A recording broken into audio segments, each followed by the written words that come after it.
I worked in government. I should share that my mother was somebody who was a real humanitarian. She died late last year, but she was a real humanitarian. And her dream was to be a therapist, psychoanalytic therapist, but we moved to Brazil before she had a chance to really pursue her career goals. So we moved to Brazil because of my dad's work. And there I experienced poverty in a way I had never seen it before. I saw children out on the streets starving. I saw all kinds of things that were just wrong to me. And one of the things I asked early on was, why are we doing business here? Why are we here if they don't take care of their people? I asked that at about 6 or 7 years old. I was also prompted by an experience I had because my mother immediately started volunteering in the slums of Brazil in the favelas. And she saw firsthand just how poor and how much suffering was going on. And I was able to see that too. And I was able to see people's love of my mom and appreciation of her. One time, her wallet was stolen at the open market, and a kid that she knew ran off and came back minutes later, surrounded by adults and children. We're so sorry, Donna Luisa. We did not know it was you, because people had no other way to survive and to feed their children. And they loved her. And I felt that that's the model that I wanted to have in my own life. So I've always been a person that believed in compassion. And as I struggled to understand the role of the United States and the rest of the world, I realized that I wanted to devote my life to peace and to justice for all. That having been said, I was trying to figure out what is the route I'm going to go to get there. And I had a friend whose parents influenced me. One was a nurse and one was a social worker. And they said that social work was an excellent way to make a difference, to do work that would be fulfilling to me, but would also correspond to my vision for what I needed to do in the world. So that's the direction that I went in. My mother was also a social worker. And at any rate, so when we moved back to the United States, I completed social work school and I began my work. A few jobs in, I at one point was running a settlement house in the South Bronx.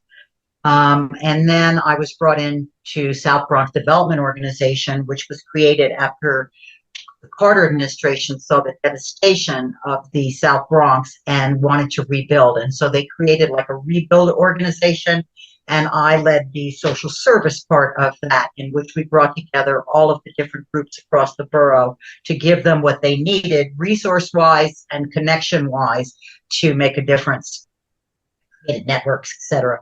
So that's been my background, and I've always believed in that kind of work.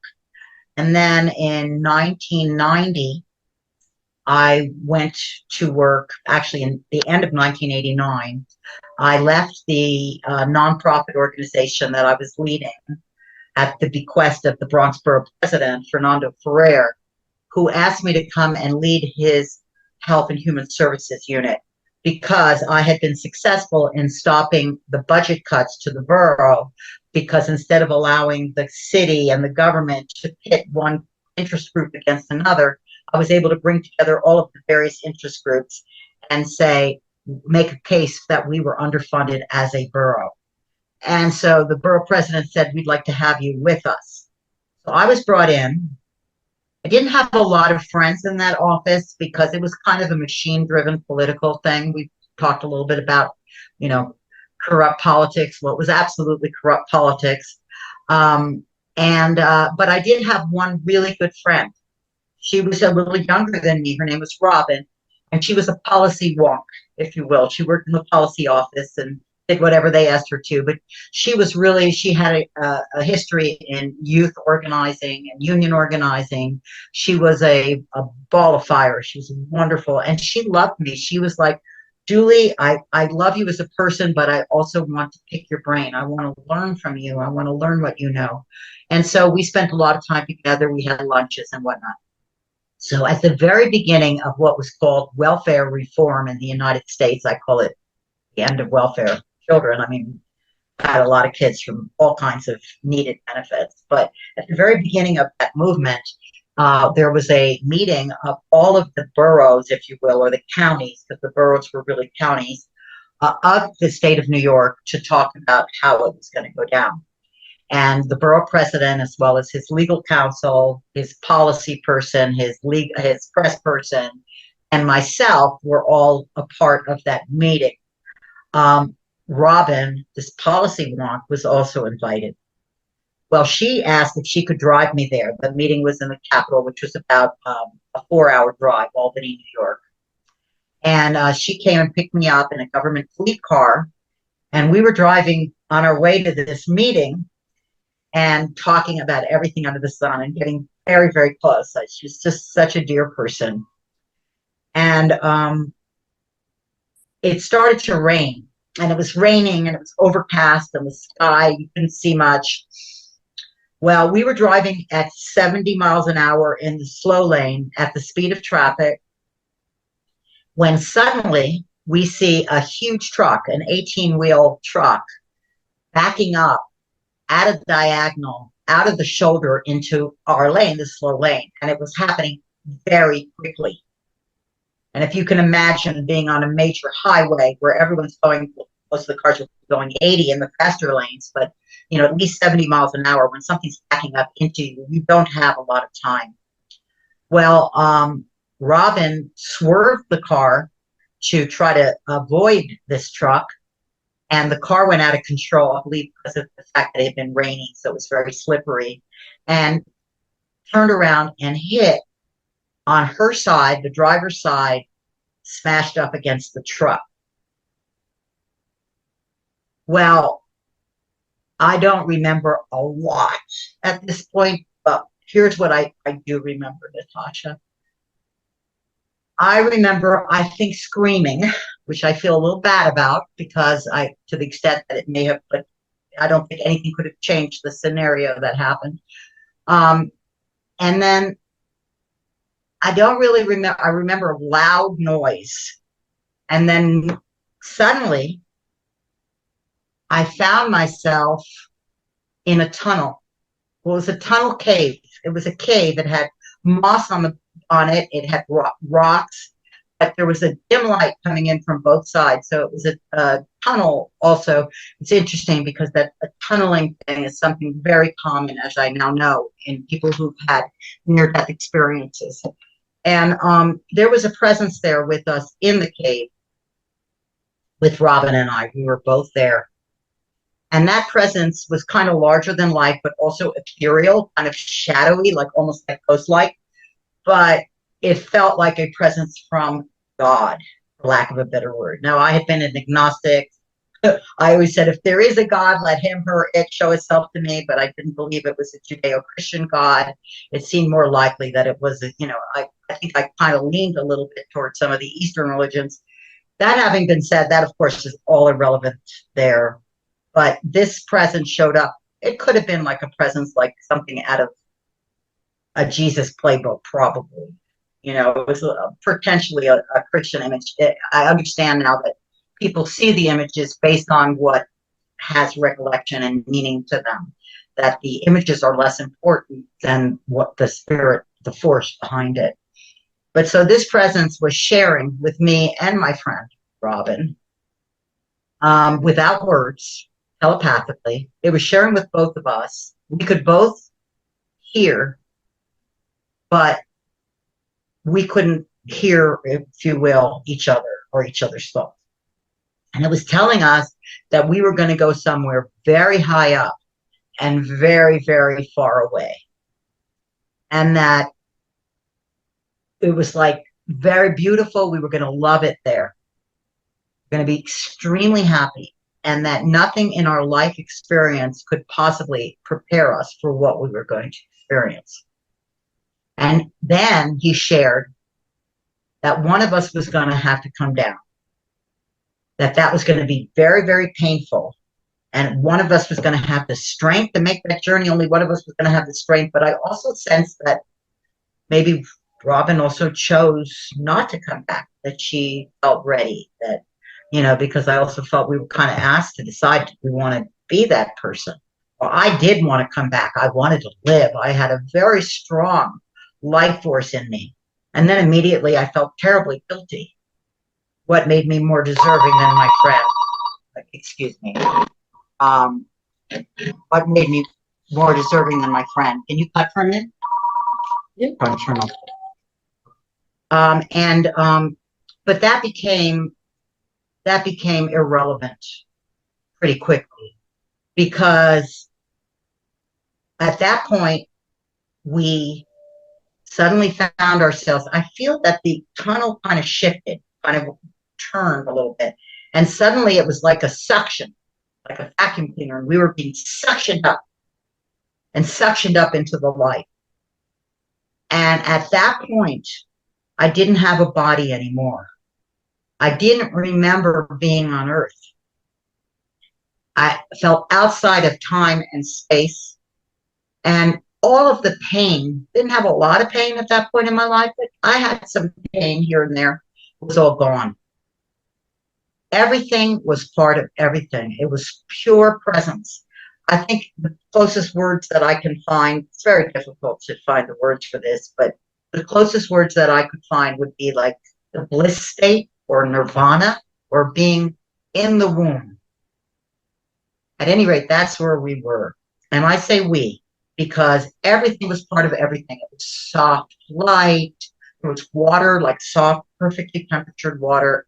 It was like buoyancy. Everything was just a swirl of connection. But the only thing that I felt that was distinct was the energy that had been my friend, Robin. I could feel a swirl of energy coming from her. And I felt her peace, for which I am eternally grateful. So that's really all I remember about being, quote, in the light. At some point, because like I say, it was outside of time and space, I found myself in horrific pain. I was being blinded by very bright light. It was hurting my eyes. I had a headache, killing me. And I couldn't move. I was also looking up at what appeared to be an alien. Kind of looked like a man, but he had 3 eyes, and there was two, and then there was another one on top, and they were all moving. They didn't stay in one place. Well, it turned out that that alien was actually a doctor, that I was in Kingston Hospital, that I had been unconscious, and I had coded, but the emergency technicians that had reached us in a very short amount of time, something between 4 and 6 minutes, because we were right outside of Kingston Hospital. The driver had missed its exit, lived in Kingston, and was backing up because he didn't want to spend the extra time and pay the highway fees, which were very expensive for trucks. So the truck driver did call the EMTs. They were there very quickly. They were able to resuscitate me, but I was still unconscious.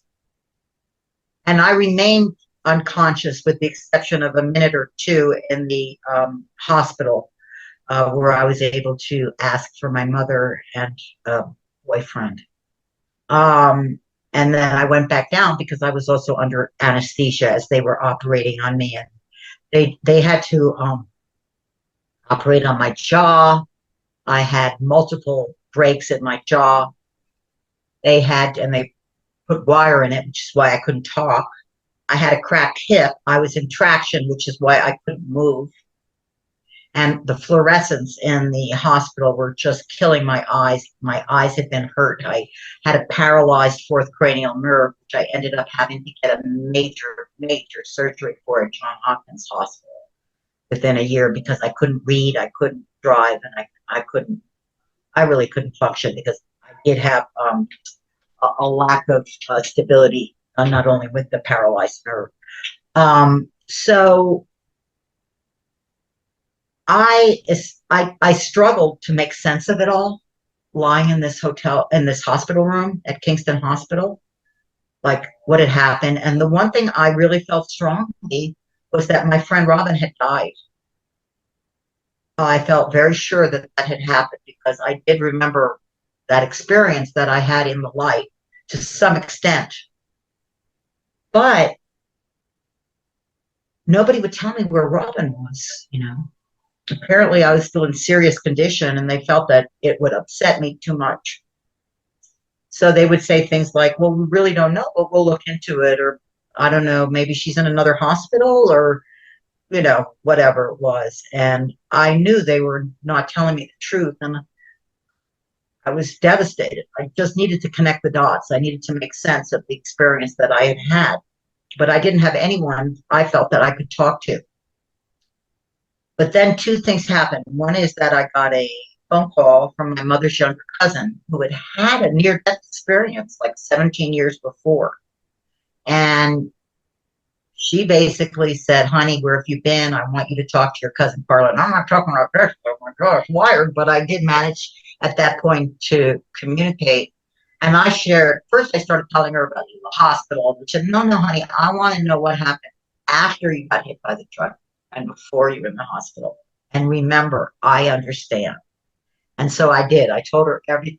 And she did understand. And she told me that I'd had a near death experience, that she'd been there, that it changed everything, that they would try to make it go away very quickly. It would be like, get on with your life now, enough already, but that it would never go away. And it was stronger than life itself. And she was absolutely correct.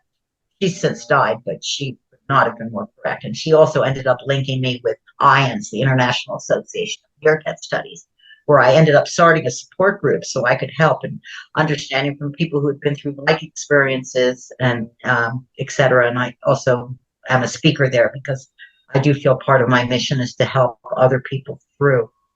I also got an opportunity to speak to Robin's mother after finally, of course, was told what had happened. And I was in that hospital for 2 weeks, and then they transferred me down to New York, where I was an outpatient at New York Hospital. And I don't know. I've never been the same. I did get a chance to speak to Robin's mother, as I said. She was heartbroken. This was her baby girl, and I was the last one who'd seen her. She didn't even know me, and it was very hard for her. It did help her to know that my last memory of Robin was one of complete and total peace and love. That helped her. Anyway, it did in fact change my life. I continue to do humanitarian work.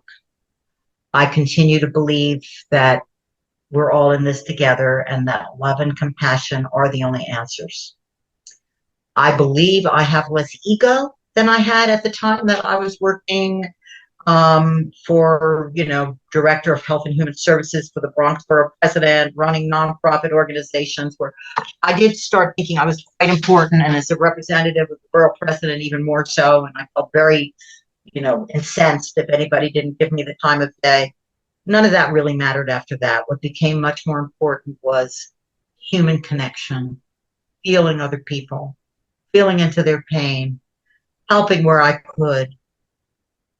So it really has been very, very life-changing for me.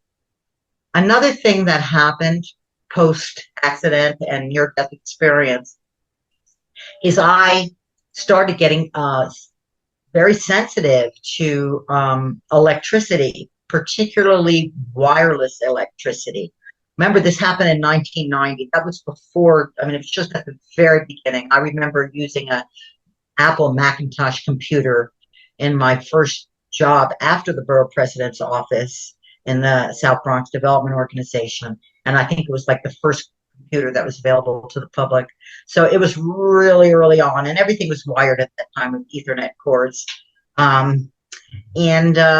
now there's a quintillion times more of this stuff in our environment than there used to be. That's 1 in 20,000 zeros or something, like a humongous amount. They haven't updated exposure limits, the FCC, like since 1996. And they actually wrote into the code, wrote into the Telecom Act of 1996 that you could not fight this based on the environment or including the health of human beings. So this infrastructure became all important. It's linked to a worldwide surveillance system, particularly with the 5Gs and the 6Gs, et cetera. Um, and also a surveillance system and also a profit margin because I don't know if some of you may have seen the story of Stuff.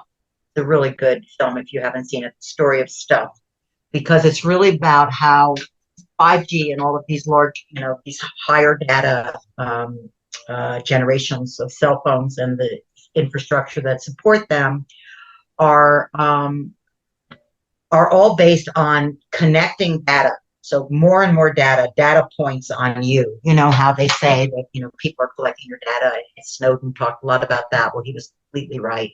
Well, at this point, we have like thousands of data points. So every time you like a particular film on Netflix or Amazon or what you do on Facebook, it all gets recorded in giant data centers. Anyway, the more of this data, the more radiating it is for human beings.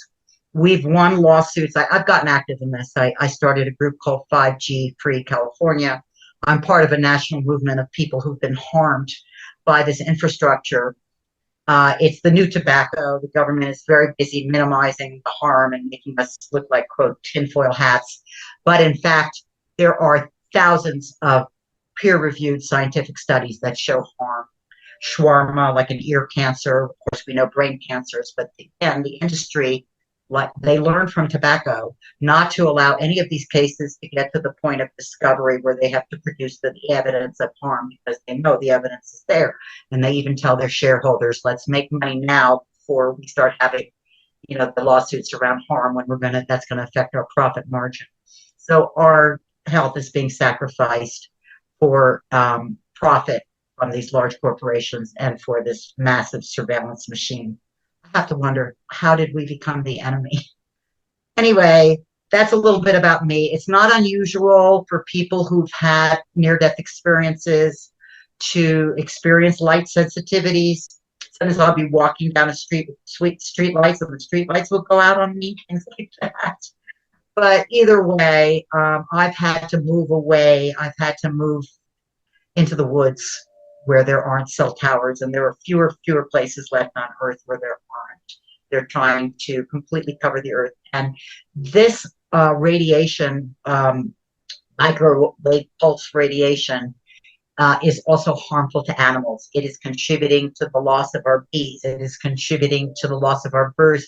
It's contributing to all kinds of problems moving forward. And it's largely unexamined. But anyway, I'm open to any questions you might have, Natasha, but that initially would be, what happened to me. Yeah, thank you for sharing, and sorry for the loss of your friend, but we all know she is not gone, she's just transitioned. Absolutely. And she's here with me. She's been massively supportive and come back at times when I'm having. Do you know what the reason was that one of you had to come back? At the time, I can't say it was completely clear, but I do feel that a lot of what's happened since have been really important. And I think that I do have some kind of purpose in being here. And that's the way I've tried to look at it, because even though I'm certainly not a suicidal person, and I really do believe that God, if you will, not a God of judgment, but the energy that surrounds all things of love and everything, kind of knows when it's your time. I don't think that's something that I can mess with. But life can be very painful. And a lot of people who have these experiences have them as a result of accidents. And we come back in a lot of physical pain. And so we have to live our life not only experiencing, oh, we were in the light, we were in total peace, and now we're dealing with all the emotional and physical pain in the world. So I've often looked and said, why did I have to come back? Because if I had known, I certainly wouldn't have wanted to. But I do believe that I came back to help, to make a difference in the world, to help others. I do believe I'm a person of a mission. Otherwise, it doesn't matter to me. If I die tomorrow, that would be fine. That's not to say that dying itself can be very painful and very hard, and nobody looks forward to that. But assuming the painful way to go, but the end is not an end. It's for me, it's a beginning. And I Yep. hope I'm the last timer. I hope that this experience and other experiences I've had in this lifetime are such that maybe I don't have to come back and do yet another round. Maybe I can stay in the light. And I would love that. You know what? If we could keep our consciousness with, that would be great. But it's that forgetfulness and then having to go through it all over again and remember. That's, I think, the painful part. Yes, that's true. That is true. I've often wished about many things. Well, I wish I didn't know about all that because then it wouldn't hurt me, you know. Ignorance. It's Sometimes bliss. a blissful ignorance, right? Yeah. So, well, I mean, by the sound of what you've been doing, it's not like you just came back and you've been hanging around. You really created a movement. And, often people say, well, I came back, but I don't know. But you've been busy in the meantime. Yes, I have always been an activist. That hasn't changed. I'm an organizer. I'm the kind of person that, like, when I see something wrong, I want to fix it. I like to try to find things that I could have an impact on, and I go right at it. That's just the person that I am. And so, yeah, this felt like an area, my areas were like peace and justice and, those kinds of things. I don't believe in war. I don't believe in killing people. I think a lot of it is done for profit. I think that's horrific. I think this is what we're living in is worse than the Roman Empire. It's painful to me personally, too. I cry myself to sleep at night sometimes, and I wake up crying. All the pain in the world. I even feel the pain and suffering of cows. I live in cattle country. I have trouble. I don't eat meat, and I have trouble looking at the faces of those animals, knowing that the little ones will be killed for veal. So there's a lot of stuff that can be very, very painful. But I do believe that I'm as effective as most in achieving whatever change I can to make the world maybe a little bit of a better or more forgiving place. Yeah. Well, thank you for that. So, did you manage to speak to anybody like once your jaw was healed about your experience, other than your family? Oh yes, oh yes. I generally will speak about my experience with anybody who wants to listen. I I I think I know a lot when somebody really needs to hear it. Like if somebody is obviously dealing with their own sickness where they may die, or the sickness or the death of a loved one, that's a time when I think that story can be very important. My story and the story of others, knowing that you do go to a place of peace and love. You don't sink into a dark hole of nothingness. I think that's really an important thing for people to know. They may not know it because I know I was one of those people that I couldn't know something I hadn't experienced, but I did hear what other people experienced, and combined with my own experience, I certainly got it, and so it all helps. And so that's why I made myself a speaker and set up the support groups and things like that. Um, I had a very powerful experience about, I want to say, I'm not great on dates, but I want to say about 4 years after my accident. I was, I had moved up from New York City to Westchester, which is a suburb. And I received a phone call from a social worker up in Kingston, New York, which was kind of odd because my accident, my near-death experience happened in Kingston, New York, on my way to Albany. But she led a bereavement group.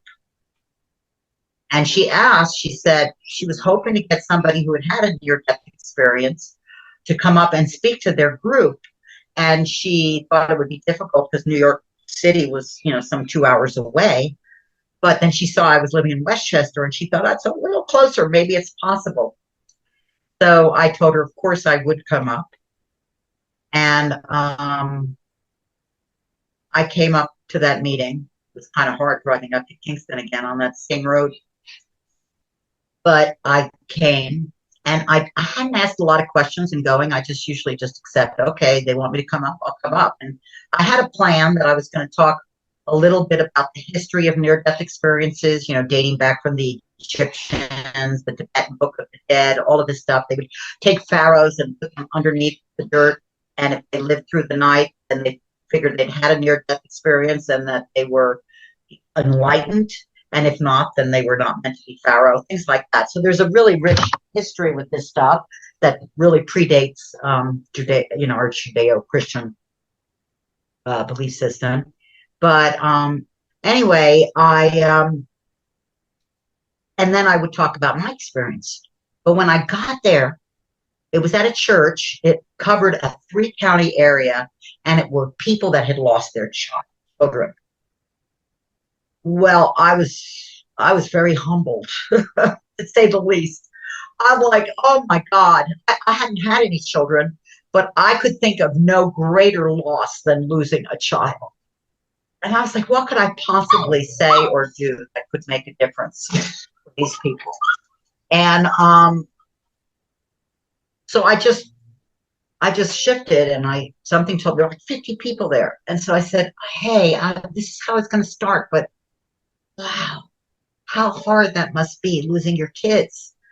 I said, let's start somewhere else. I said, I want to ask you a question. I said, have any of you, since your child died, felt your children's presence at all? Have you felt any kind of connection? Because I know for me, after I'd had an experience, I had repeated visitations from Robin. And a few years later, when I lost my beloved grandmother, I also was visited by her. And part of what she shared with me is, you should understand more than anybody, you've been there. Because I had, of course, shared with her what had happened. So I thought it was important to connect them in that way first. And that turned out to be a very powerful thing. It took up almost the entire meeting. Out of the 50 people there, 46 of them had a connective experience in some way with their child. Most of them had never been asked, and many of them had never even shared it because they felt, I'm probably imagining this, or nobody will believe me, or maybe I should just move on with my life and get over this. You don't get over the loss of your child anymore. You get over having this near-death experience. So that in itself, I think, helped connect people with their experience. And of course, I did share a little of the history and of my experience. And then the meeting was over. And after the meeting, they had like coffee cake and juice, and you could kind of mingle a little bit. And I noticed there was this one guy, one of the 4 people who hadn't shared at all, just lingering, kind of on the side, but just standing there.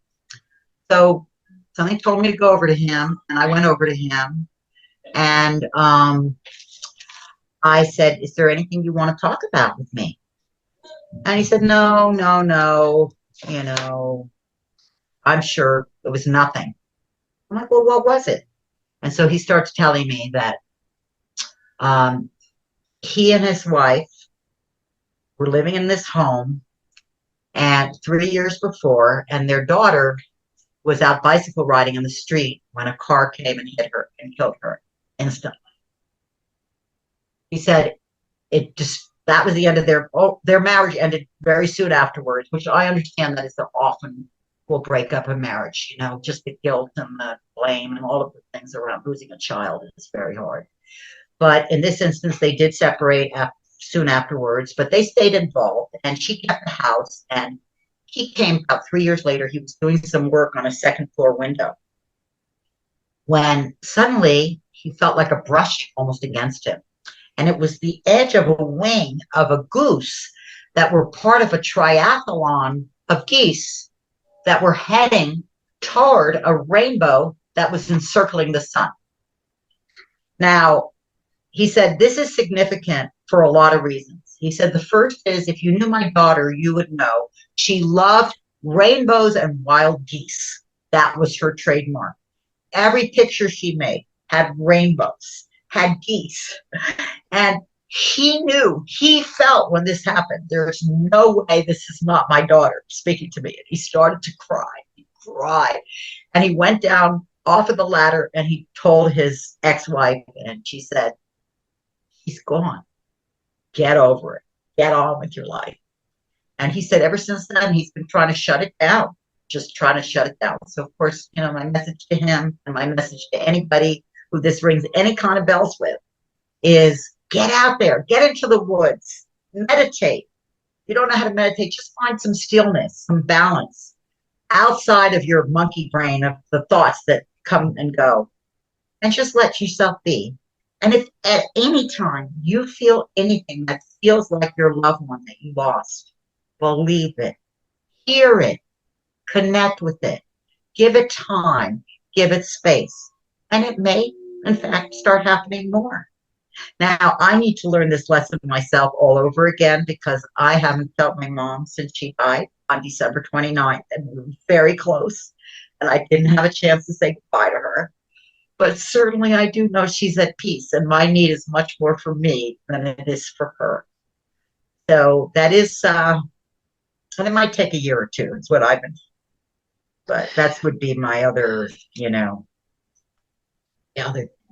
And I do feel like I have some psychic energy, but I also don't feel like I'm special or unique. There's a woman named Judith Orloff. She's actually a psychiatrist working out of LA, but she had a near-death experience as a teenager, and that may have connected her with her psychic nature. She's a psychic, and like they'll put her on a Navy boat if they're trying to, find a shipwreck or this kind of thing. That's how good she is at it. But she teaches in her book Second Sight, and I ended up taking a workshop with her at a place called Crypt Hollow. She teaches all of us have psychic nature. We just need to learn how to connect with it. And she taught us a lot of useful things to help us do that. And in fact, we found that we all did. So I think that's important to connect with that part of yourself in the ways that you can to help you to feel and have any communication that may feel needed or wanted with your loved ones that have gone to another room. Yeah. When you shared about the children, that just gave me chills. Because I do think it's one of the hardest things to ever go through. I don't think you'll ever get over that, like you said. It's really tough. Just going back, when you were in the near death, you said you were in a cave with moss. Now I know that a lot of NDEs have seen things that have relevance in their life. There's some symbolism around that. Did it have any meaning for you? It's interesting. I certainly have always felt a connection with nature, and I've always liked moss. And there was a lot of moss in the cave. It felt very soothing. It had a kind of a nice coolness to it. It felt like a soothing place. It was a nice place to be, right? And but at the time, I don't know if it had a relevance to me. I had heard about near-death experiences from my mom's cousin, the same one that called me in the hospital. But it hadn't really, to be honest, didn't interest me that much. It's nothing I really focused on or decided to go read something about, because my life was very much about peace and justice and the here and now and militancy and this kind of stuff. Now it's a much more peaceful journey, but the tunnel certainly is something that is a very common experience for people who have near-death experience. Going through a tunnel, having some kind of a life review. I didn't have a full life review, but I had an opportunity to feel really bad about wishing that I would live and Robin wouldn't, and then finding out it was largely irrelevant. I'd like to think that I didn't have a full-on life review because I had been a caring, loving person. I always tried my best not to hurt others. So, I can think of a few mess ups, but I guess in the realm of, they weren't so important that they kept me from moving forward. Now, I come from a Jewish background. I didn't believe in Judaism any more than I really believed in Christianity. I was like, if there's a God, why would there'd be so much suffering in the world. But now I understand it's not that kind of God. It's a God of love and compassion and caring and sharing. It doesn't change what we do in this realm. Anyway, I yeah. So Okay, tell me, the youngsters of today, they wear these earpods that are Bluetooth with their cell phones. I've seen so many studies where they get cancer and all sorts of stuff because it's directly into their brain. But now you mentioned that you're sensitive. What happens when you're around that energy for yourself? Does it give you headaches or what happens? well, let me start with the Bluetooth devices and the ear pieces. They're highly radiated. Not only can they lead to deafness, but they absolutely shawarma cancers, which is an ear cancer because of people holding the phone to their ear, is the most common form of cancer. Bluetooth is one of the most damaging frequencies of all the frequencies. It's worse than Wi-Fi. It's worse than 4G, and except in very short distances, areas, it could be worse than 5G. There's nothing worse than Bluetooth. And people don't realize it. And it causes sleep disturbances, it causes skin rashes, it causes irritability because the first thing it affects is your nervous system. It causes sweats. Tinnitus is a very early symptom, and eventually goes on and causes cancers. What happens to me when I'm around these things? I vomit, I have diarrhea, I have shaking, I have like nervousness, like literally can't sleep. When I'm asleep and I get these kinds of signals, I wake up with feeling like an electric pulse underneath me, shaking me awake with the vomiting and the diarrhea. I get very, very sick. Um, I lost 30 pounds. I only weigh 120. I lost 30 pounds after they put some of this stuff in the vicinity of where I lived, and I couldn't sleep at all. I thought I was going to die. And what happened was I had a friend of a friend who had an off-grid dwelling in far away from signal. And he said, hey, if you'd like to stay here for a week or two and see if it makes any difference, you can. So I went out there, and I ended up staying for a month, and I got my health back. And that's when I knew, beyond a shadow of a doubt, that this is what's been affecting me. It's been affecting me ever since. If you turn on a cell phone in my house, I will know immediately. I've had this recent experience because I've been traveling with friends, and sometimes they forget. And, I've said, I've immediately picked it up and said, please, can you turn this off? I can't handle this at all. But most people don't know what it is. They know maybe they're having more trouble sleeping, sleep awakenings or insomnia. They know they're maybe feeling more nervousness and anxiety. Well, these are all symptoms that are highly linked to our nervous system. The first thing that this wireless infrastructure affects. We now call it electromagnetic radiation syndrome.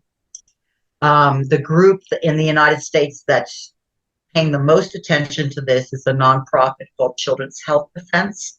And they have launched, that's where RFK Jr. came out of. I wish he'd done more. But anyway, I'm not talking politics. But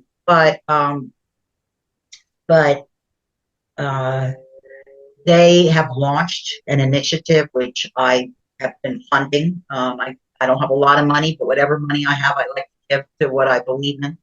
And I've been helping organize, which is called 704nomore.org.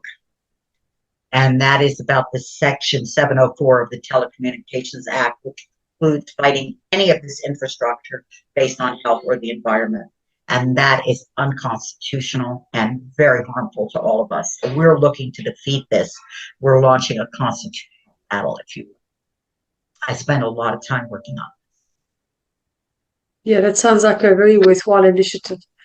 Because I know the 5G doesn't really do besides being harmful, it doesn't do anything beneficial except for them to cause more mayhem and make more money. I don't know.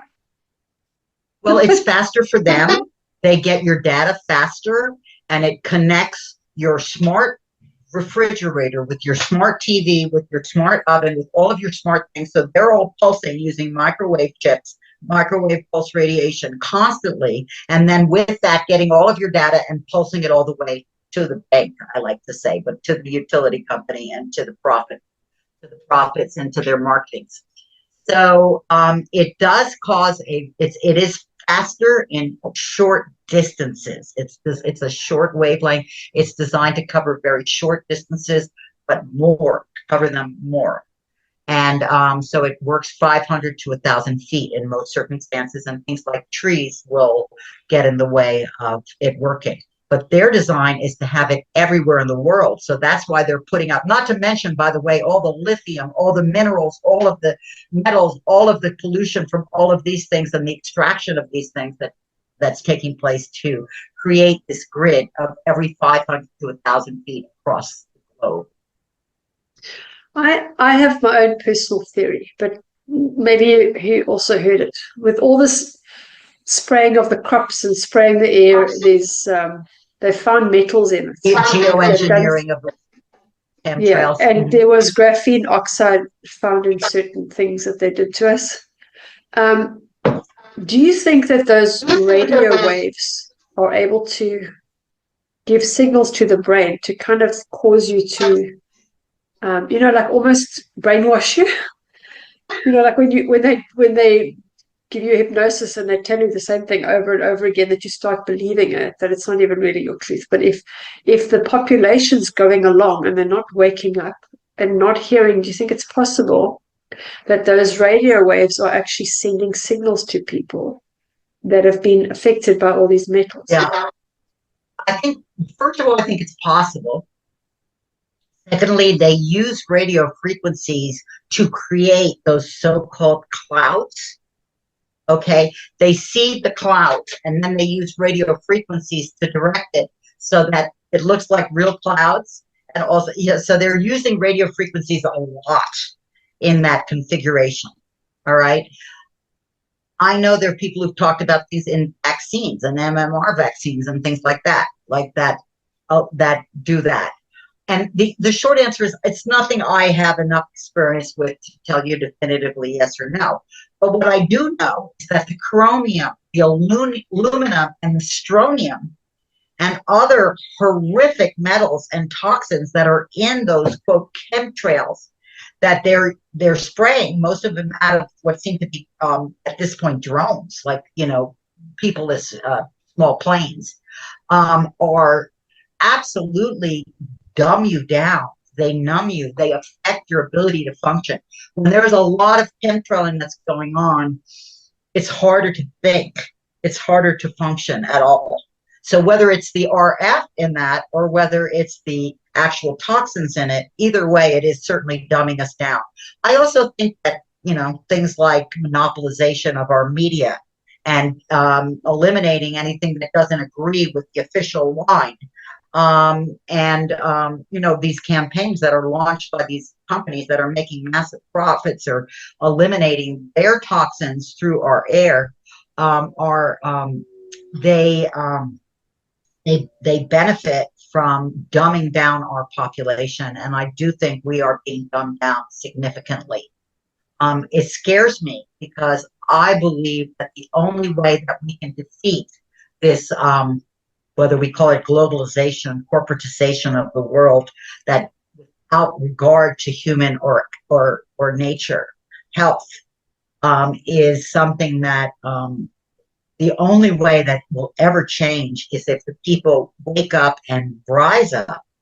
And I don't, especially now that we have space wars, we are now creating this infrastructure in our skies. We're using our own surveillance device and potentially the own weapons against us with our smartphones, carrying them around with us literally. I don't see how we're going to change unless people really wake up. And that has to include not in some way influencing their profits, because that's really all they care about is the money. Yeah, and that's what's been happening. I mean, in every single industry across the board. Right, and the regulations are being taken away. Like we're losing the Clean Air Act here. We're losing the Clean Water Act. We're losing all of that stuff. So it's getting worse.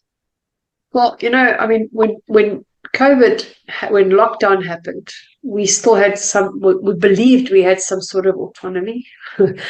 But the government officials are voted in to serve the people, and that's not happening at all. They just make up laws, pass them, no one has any say, and they're acting like they are gods over us, which I think has been And happening pharmaceutical executives millennia. are running the show, like Fauci. He changed the law in 2004 that allowed him to invest in these things. So he's made billions of dollars investing in the infrastructure that's hurting people. That is definitely conflicts of interest. Yeah, for sure. But I mean, now you've been on the other side. I do believe that when they realize what they've done to harm people, Who's the they? The Faucis of the world. Oh. When they realize what they've done, that they're not going to be able to cope with it. I think because their life review will be very long. Well, I think people have an amazing capacity to convince themselves of things that benefit themselves. Not everybody does that, but a lot of people sure do to justify it. Yes, but what about karma? What about when they go to the other side? Well, I have to give you an example. My sister is an elected official, and I think she went in for all the right reasons. But I've seen the kind of compromises she's made, and all you have to do is follow the money. And the truth of the matter is, as long as we have money in politics, as long as corporations are considered human beings, as long as companies are able to throw massive amounts of money behind elected officials and they can't win without that money, we're lost. For now, I know that there's a lot of changes coming, and they'll be, as one lady said, almost miraculous. I'm looking forward to that. But you must just stay the course, keep speaking out. And I think that's what it's about. It's about everybody standing up. If we all stopped buying those products, following the narrative, then they wouldn't be able to get away with it. If people stopped funding those corporations, and I saw, was it last week, that they were going up against ABC and Disney. There's a whole movement against. They had to back off from firing Jimmy Kimmel. That's for sure. That's right. You see. So they things, people can rise up. They can have a say because it's coming from inside and not from. They're starting to learn to listen to what's right and not what somebody else said is right. And I think that's the discernment. Well, it would be nice if it happened sooner. Yeah. Well, I'm glad you're covering this. I'm glad you're covering this, and I hope that people who hear this feel inspired to do maybe just a little bit more than what you're.